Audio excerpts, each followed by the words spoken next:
Assalamualaikum warahmatullahi wabarakatuh. Bismillahirrahmanirrahim. Alhamdulillahirabbil alamin. Wassalatu wassalamu ala asyrafil anbiya'i wal mursalin sayyidina wa habibina wa syafi'ina wa maulana Muhammad wa ala alihi washabbihi ajma'in, amma ba'du. Yang kami hormati dan kami takdimi sahabat-sahabat Haramain Petualang dimanapun berada, tanpa terkecuali dimanapun berada, di dalam negeri atau luar negeri, semuanya kami hormati dan kami takdimi. Dan semoga sahabat Haramain dimudahkan oleh Allah Subhanahu wa taala rezekinya dan selamat dan sehat walafiat dan barokah, amin ya rabbal alamin. Sebelum saya lanjutkan, jangan kami minta bantuannya untuk subscribe, like, komen dan share channel YouTube kami Haramain Petualang ya sahabat Haramain Petualang, biar channel kami terus berkembang.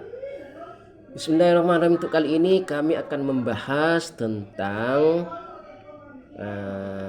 hukum-hukum haji, syarat sahnya haji. Ya sahabat-sahabat, ini di dalam kitab Fathul Qorib Al-Mujib karangan Syekh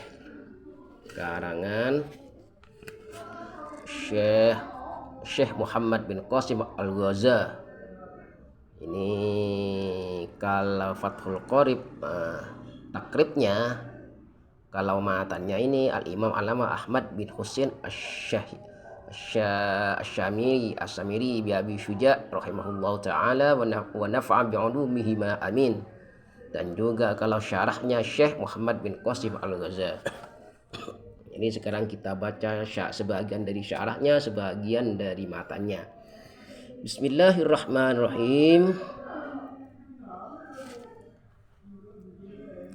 Kitab Ahkamil Haji, itu kitab tentang menerangkan hukum-hukum haji. Hukum haji, haji menurut bahasanya, menurut lugatnya al-qasdu, yaitu kita sungguh-sungguh, niat sungguh-sungguh menurut bahasanya. Wa syar'an, dan menurut syarak qasdul baitil haramilin nusuki, menurut syaratnya yaitu kita sungguh-sungguh pergi ke Baitul Haram, ke Mekah Al-Mukarramah, linusuki, untuk melaksanakan ibadah haji. Ini kecil banget ya sahabat ini.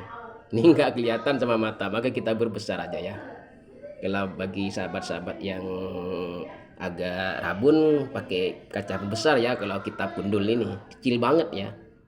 Jadi haji itu menurut bahasanya yaitu sungguh-sungguh al-qasdu, dan menurut syaratnya qasdul baitil harami linnusuki, yaitu kita sungguh-sungguh niat melaksanakan ibadah haji ke Baitul Haram, ke Baitullah, ke Makkah Al-Mukarramah, Baitul Haram, untuk melaksanakan ibadah haji. Sudah ya, selesai. Jadi kita sungguh-sungguh melaksanakan ibadah haji, tidak ada selebihnya, tidak ada lagi, tidak boleh lebih dari itu. Jadi niat kita untuk melaksanakan ibadah haji, selebihnya itu adalah sunnah. Ya, jadi niatnya kita bukan rekreasi ya melaksanakan ibadah haji itu, tapi niat kita untuk ibadah itu ke Baitullah. Ya. Kita lanjutkan. Wa syaraitu ujubil haji sab'atu asya'ah. Ada beberapa syarat wajibnya melaksanakan ibadah haji, sab'atu asya'ah, 7 perkara, 7 syarat. Nah, dan syaratnya wa syaraitu, dan syarat-syarat wujubil haji, wajibnya haji, sab'atu asya', yaitu ada 7 syarat. Wa fi ba'din nusukh, dan dalam kita dalam tulisan ini sab'u hisalin. Ya, sab'u hisalin atau 7 macam istilahnya ya. Yang pertama, bagi jemaah haji ini ya perlu diperhatikan untuk yang melaksanakan ibadah haji untuk tahun ini 2023, di bulan Juni 2023 atau di bulan Jumadil Awal, Ramadan, Syawal, Jumadil Awal, Jumadil Akhir. Ini ya Jumadil Awal ya. Maaf ya sahabat, bukan Jumadil Awal ya, Dzulqa'dah.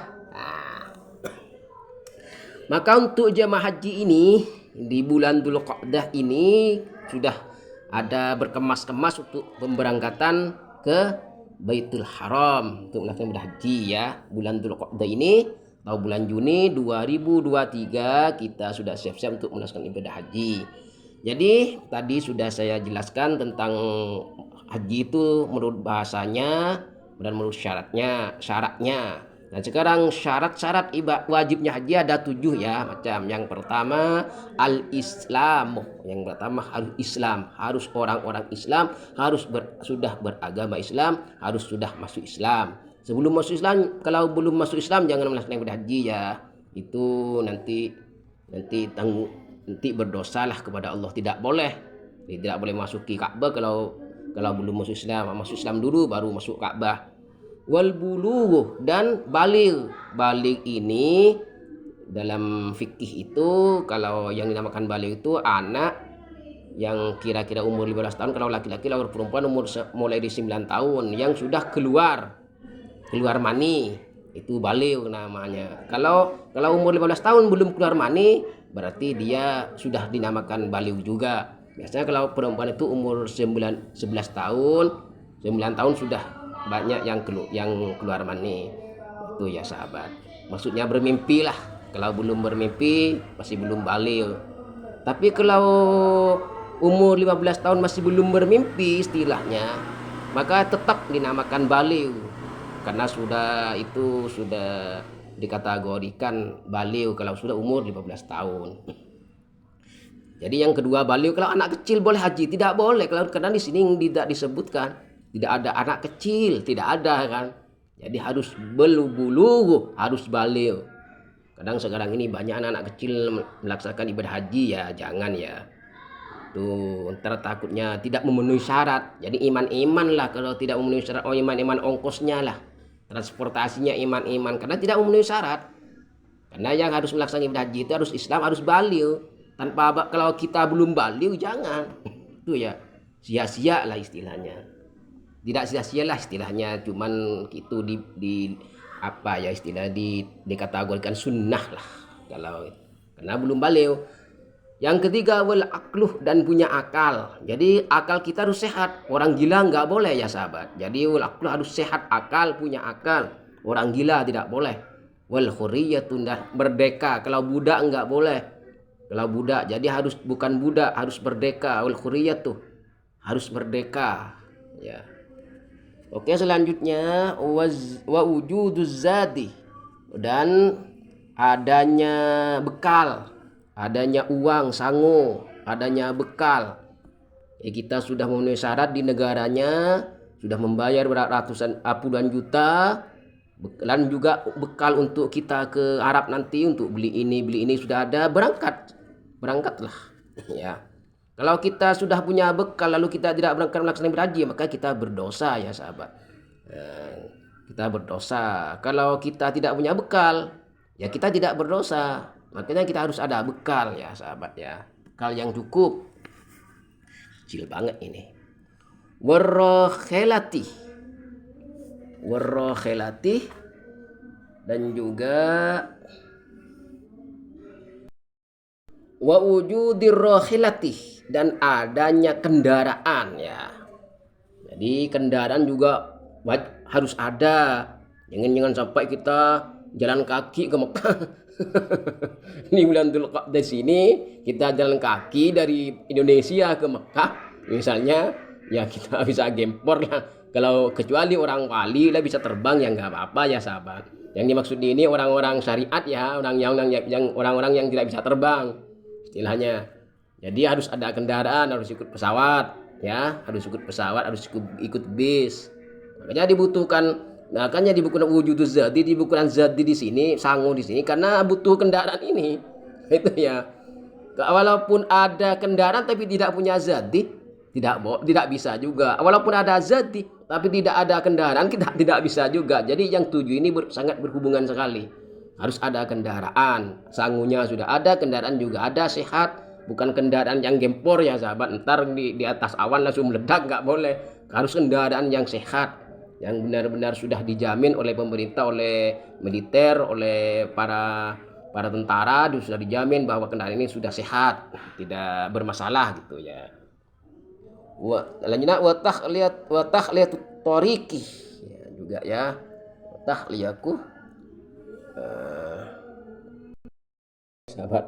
Wa tahliyatu tariqi wa tahliyatu tariqi, dan harus selamat ya sahabat, harus selamat ya. Jadi haji itu kita melaksanakan harus selamat. Jangan sampai kita nanti berangkat haji lalu kita hilang di tengah jalan ya, berarti nggak selamat lah artinya. Jadi watali toriki harus selamat kita harus selamat ya. Berangkat dari Indonesia, berangkat dari mana, dari negara, dari Malaysia atau dari mana, atau dari Filipina atau dari Singapura, berangkat dari Asia, berangkat ke Makkahul Mukarramah, naik melaksanakan berhaji, berangkatnya selamat, pulangnya juga selamat, baru itu kita mempunyai titel al-hajj ya, punya titel haji ya sahabat. Oke, kita lanjutkan ke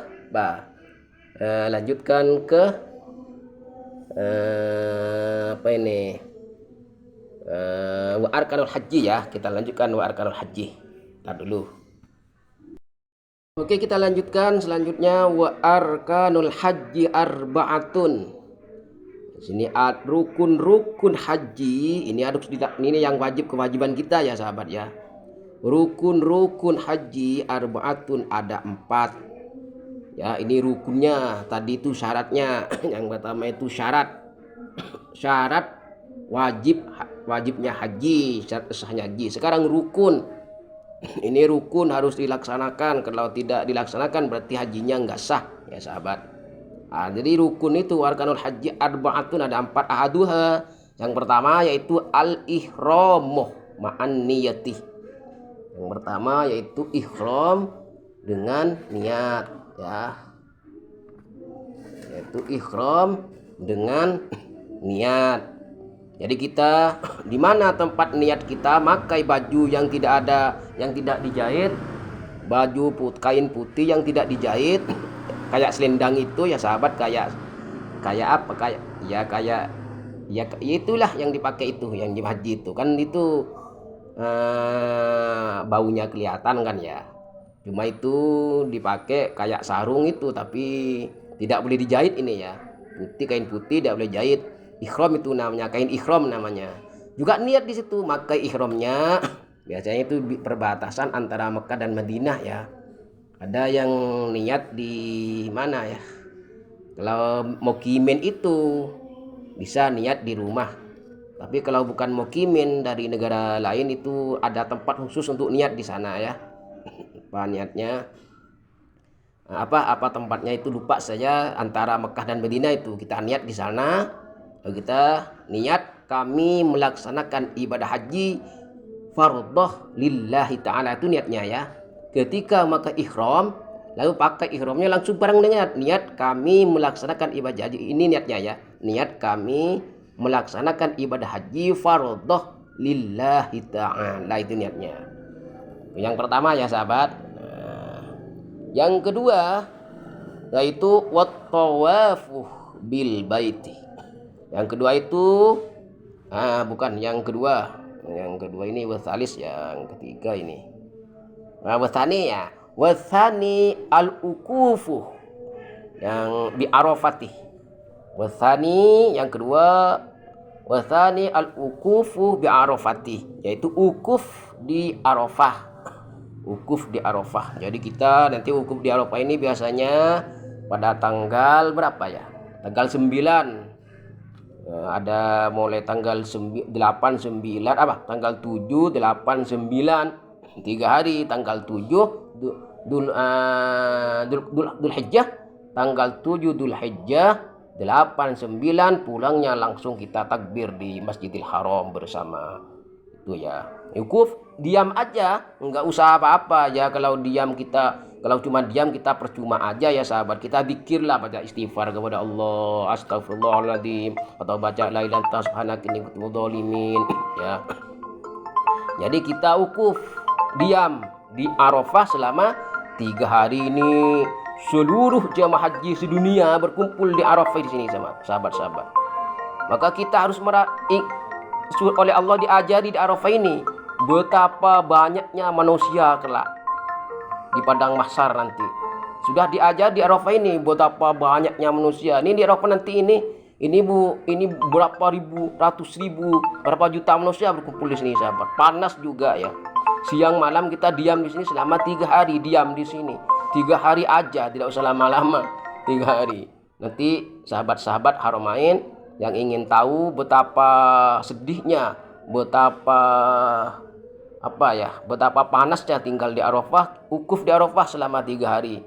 Ukuf saja, diam saja, tapi kalau bisa kita iringi dengan zikir kepada Allah Subhanahu wa taala ya.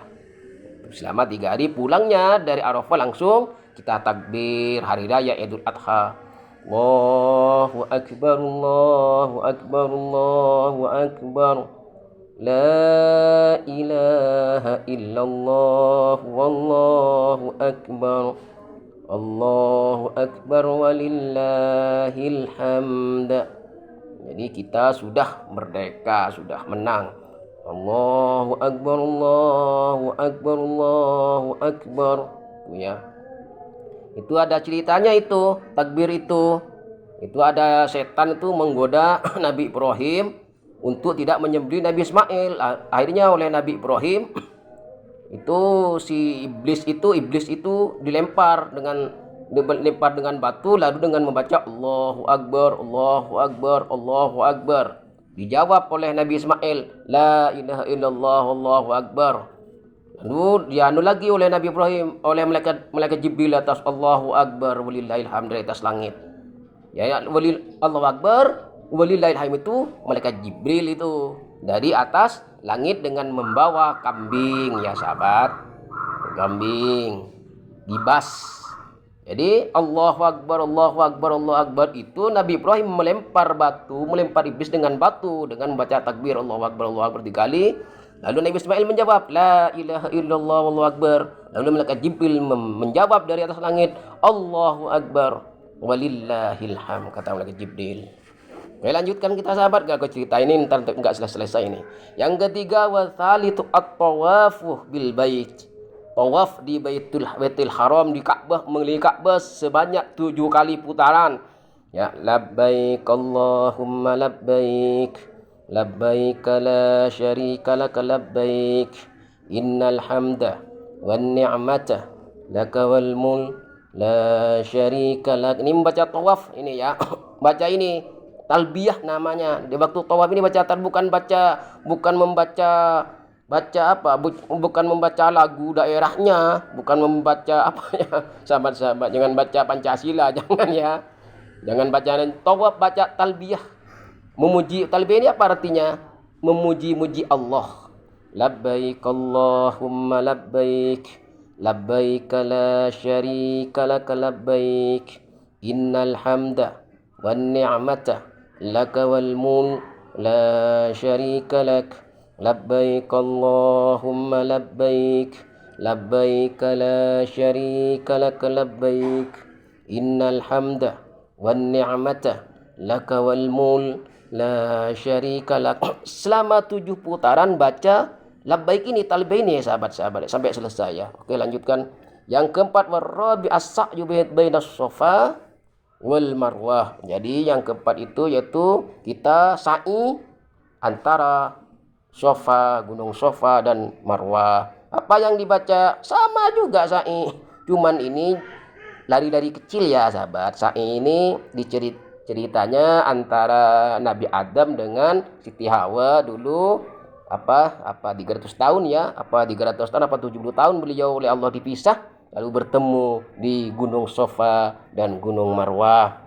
Ini kita baca talbiyah juga, jangan baca Pancasila.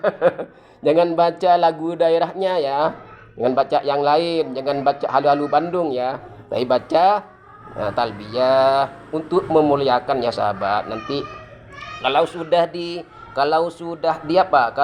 di kamar masing-masing boleh membaca Pancasila, boleh membaca Indonesia Raya, boleh kita mau apa ya istilahnya, kita memuja-muja lagu negara kita, negaranya masing-masing, yang dari negara itu dan negara itu boleh. Kita berdoa agar negara kita Indonesia menjadi jaya, boleh berdoa. Tapi ketika kita sa'i dan tawaf, sofa kita tidak boleh. Kita cukup membaca talbiyah aja ya sahabat. Ini talbiyah. Tapi kalau di sa'i dan kalau sa'i ini beda dengan tawaf. Kalau tawaf biasa berjalan berputar, kalau sa'i ini lari dari kecil ya. Labbaik Allahumma labbaik, labbaik la syarika laka labbaik, innal hamda wan ni'mata laka wal mulk la syarika lak. Lari dari kecil. Labbaik Allahumma labbaik, labbaik la syarika laka labbaik, innal hamda wan ni'mata laka wal mulk la syarika lak. Itu ya sahabat ya. Kemudian selanjutnya yaitu ini sudah 4 ya. Ini wa arkanul umrata. Wa arkanul umratu ya. Wa arkanul umrati ya. Ini wa arkanul umrati ini sudah rukun-rukun umroh ya sahabat. Jadi kalau kita sudah melaksanakan syarat sahnya, syarat-syarat wajibnya haji ada 7 macam. Dan rukun-rukun haji ada 4 macam.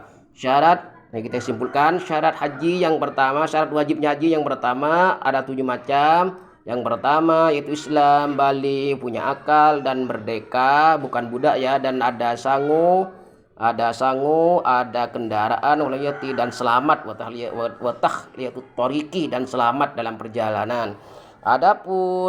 Adapun syarat rukun haji, rukun sahnya haji, rukunnya yang pertama itu ihram, berbarengan dengan memakai ihram langsung dengan niat kami melaksanakan ibadah haji fardhu kepada Allah Ta'ala, fardhu lillahi ta'ala. Yang kedua ukuf di Arafah selama 3 hari dan tawaf di Baitullah dengan baca talbiyah dan sa'i, dan dari kecil antara Gunung Safa dan Marwah.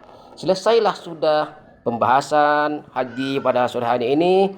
Semoga bermanfaat bagi sahabat Muhammad Taala, khususnya pada kami sendiri. Kalau ada kesalahan dan kurang dari kami mohon maaf, dan tolong kalau ada kesalahan tolong diperbaiki sendiri di rumah masing-masing, karena kami ini adalah manusia yang sangat bodoh, yang sangat hina, sangat bodoh sekali. Jadi kalau ada pembacaan dalam kitab Fathul Qorib ini ada yang salah, tolong diperbaiki dari nahwu, dari balaghahnya, dari sorobnya, tolong diperbaiki ya sahabat-sahabat Al-Main Petualang. Kurang lebihnya minta maaf. Wallahul muwaffiq ila aqwamit thoriq. Assalamualaikum warahmatullahi wabarakatuh. Salam Haramain Petualang.